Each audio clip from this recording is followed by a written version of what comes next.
Inverter को install करना ही काफ़ी नहीं होता है, इसके अंदर छुपी होती है कुछ हिडन सेटिंग्स। क्या आपने अपने घर के इन्वर्टर की वह हिडन सेटिंग्स को सही कर रखा है? तो ये वीडियो ज़रूर देखें।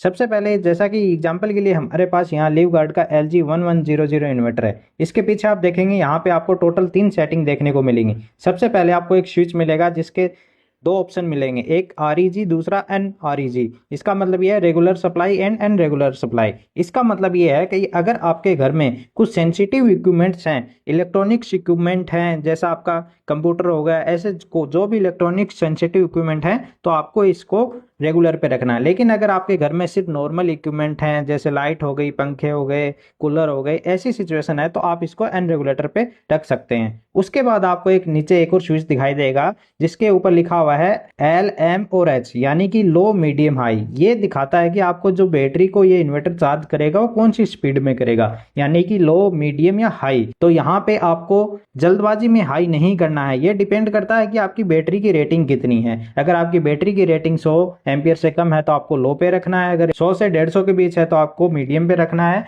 और अगर 150 से ज़्यादा है तो आपको हाई पे रखना है। अगर आपकी बैटरी 180 एम्पियर की है तो आपको इसको मीडियम पे रखना है। उसके बाद आप यहाँ पे देख पाएंगे कि एक और तीसरी सेटिंग है जिसमें आपको 4 सिलेक्शन पोजीशन दे रखी है। सबसे पहले लिखा है TU, उसके बाद FP, फिर SM, फिर LC।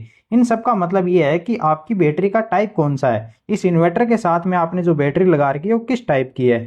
TU मतलब ट्यूबुलर बैटरी, यानी कि अगर आपके घर में इस इन्वर्टर के साथ जो आपने बैटरी कनेक्ट करी है अगर वो ट्यूबुलर है तो आपको सबसे पहले फर्स्ट ऑप्शन पे इसको सिलेक्ट रखना है। अगर वो FP यानी फ्लैट प्लेट बैटरी है तो आपको इसको सेकंड पे सिलेक्ट रखना है। थर्ड इज SM यानी सील्ड मेंटेनेंस फ्री अगर बैटरी है तो आपको थर्ड पे सिलेक्ट रखना है। और सबसे लास्ट है LC, यानी कि अगर कोई भी लोकल बैटरी आपने इसके साथ कनेक्ट कर रखी है तो आपको LC पे कनेक्ट करना है। तो आज ही अपने इन्वर्टर की सेटिंग जरूर चेक करें, कहीं ऐसा ना हो कि यह सेटिंग सही से नहीं कर रखी हो और आपके इन्वर्टर सही से आउटपुट नहीं दे पा रहा हो।